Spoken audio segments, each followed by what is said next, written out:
Hi everyone, good morning. My name is Menachem Creditor, and it is my honor to serve as scholar in residence for UJ Federation of New York.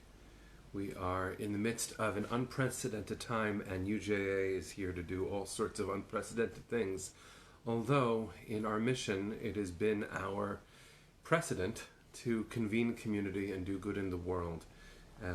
So it is good to start the day with that spirit and with that intention, which is not new, but it is certainly renewed in this moment.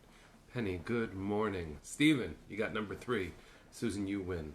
So we begin each day with a little bit of Torah, some blessing, and hope. It is good to be together to do that. Kim, David, Velma. Isn't it nice that we see each other this way? It's only 9:02 and there are 60 of us talking to each other, wishing each other a Shabbat Shalom. It's Friday, wearing a white shirt, so that reminds me and anybody who's looking that today is the day that we welcome in Shabbat.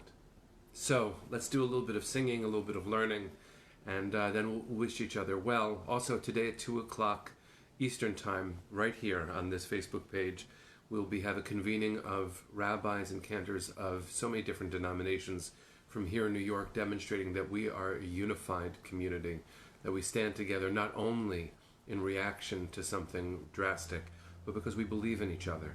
And that is an incredible message to bring. So please join us again at 2 o'clock today. For now, let's start this day off with some blessing.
Everybody.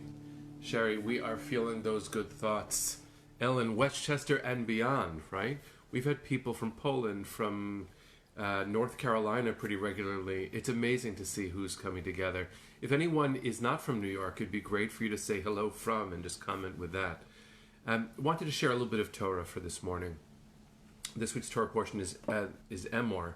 We are learning together from the middle of the book of Leviticus, of Vayikra. And there's so much to explore here. I wanted to share one simple part of this, which has a deep impact today. I wanted to share that some of this is influenced by Rabbi Alana Alpert, who has a beautiful article on myjewishlearning.com, which was also shared from American Jewish World Service, about what the Torah portion can remind us in moments that are hard. This is an article she wrote called The Instinct to Hoard. In this week's Parsha, we have the rules of Pe'ah. Pe'ah is the Hebrew word for the corner of your field. If you have a field, and in the ancient world, it was an agricultural, agrarian society where that's what we did. It wasn't an industrial world like today, or perhaps a less industrial world like actually today. The field was something you would take care of. You would have to aerate and seed and plow and harvest. That was actually the flow of the world. Jerry, you're in Texas. Iris, you're in Maryland. See, I knew we were bigger than we realized. If you had a field, you had to work really hard to make it not just profitable but productive for your family to take care of yourselves. And when things were joyful, maybe it was something instinctive. I have enough. I can share. But what Rabbi Alpert says to us is something really profound. In those moments where you feel it easy to share, it's interesting to think about, because in Jewish eyes, the land is not yours. The land is not mine. We're all temporary tenants with permission from God to inhabit this land. And so the Torah's command to leave a corner of the field for the poor is actually a reminder that this doesn't belong to me at all. I only earn the right to have some of it by recognizing that actually I own none of it. Sharing is a recognition that it's not mine. That is a very deep teaching for this moment, because as Rabbi Albert continues to share, that when times are tough and we're worried about having enough, how do we hold on to the responsibility to give of what we have when we're worried we won't have enough? After all, in Jewish tradition, even the poor are called to give tzedakah. There is something really important about recognizing, A, that I am a temporary tenant on God's earth. All of us are. No matter how little I have, I'm called to give of what I have, which means no matter how much I have, I'm also called to give of what I have. It is a structural rule. By being told by the Torah that we should not reap all the way to the edges of our field, and have the structural culture, which is to say, whatever I have, this much of it is not mine. There's something really important. This is how Rabbi Alpert says it. Our challenge is to remember our obligation to the poor always, in times of plenty and in times of need. The corners of our of our field do not belong to us. They never did. We cannot glean all the way to the edges of the field, even if the produce yield is low. Let us struggle to rise above the natural reaction to hoard out of pride or fear, and rather sanctify our harvests through generosity.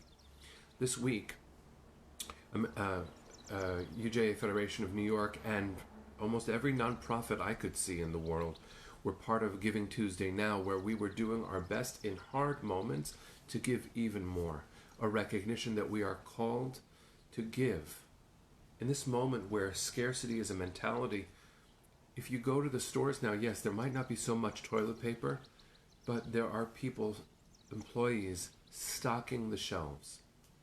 Now, in a moment where all of us are masked and should be maintaining different distance from each other, it is very powerful to see that there's enough. There'll be enough. You might have to wait a little bit longer.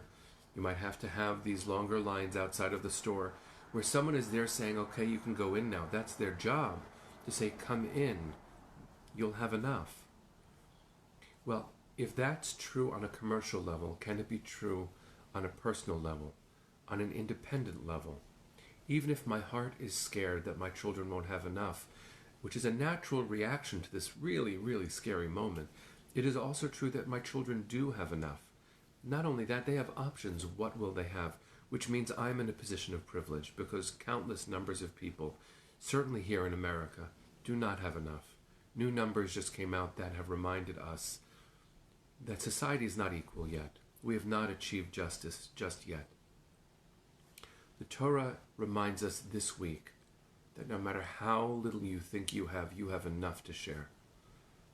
And that however much you think you have, you actually don't have it all. It's not yours. It's not mine. Giving away some of what I am blessed to receive is a recognition that it's a blessing that I received anything in the first place. Our children should be blessed with enough. Our hearts should be blessed with a little bit more inner security, so that the Torah's rules for this week remind us to pay attention to those who truly don't have enough. If we have the luxury, and I know it doesn't feel like that every moment, but if we have the luxury of seeing each other at 9 o'clock in the morning, having internet access, having a device to look at each other through, having the Torah as a gift every day, having friendship implied and felt and emphasized through these moments, if we have all of this, and we do, then we have enough to give something to someone else. So may we be blessed to give, and to know that giving is actually an act of justice. It's not an act of choice, really. It's an act of obligation. So may we remember how obligated we are to tend to the world. I know that as an organization we are doing that. I know that as a New York Jewish community, it's such a gift. It is such a gift to be alive. So thank God. In this realization, with this gratitude, may we be blessed to give even more, to know that we'll have enough. And if we give more, others will have enough too. So, I hope you have a beautiful Shabbat. I hope it feels like Shabbat tonight. I hope you stand somewhere or sit somewhere and light candles, knowing that we are all connected through that act too.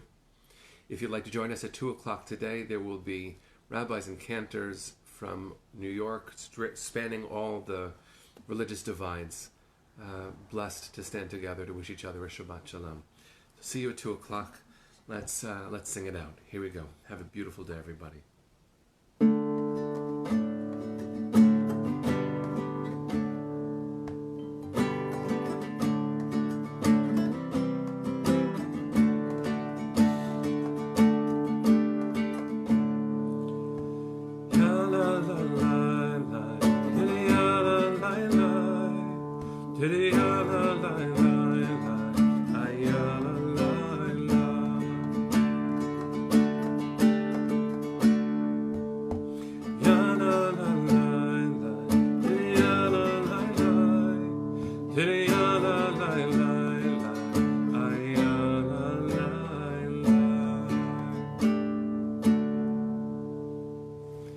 Shabbat Shalom, everybody. Boker Tov. Have a beautiful day. See you at 2 o'clock, and then see you again Monday morning.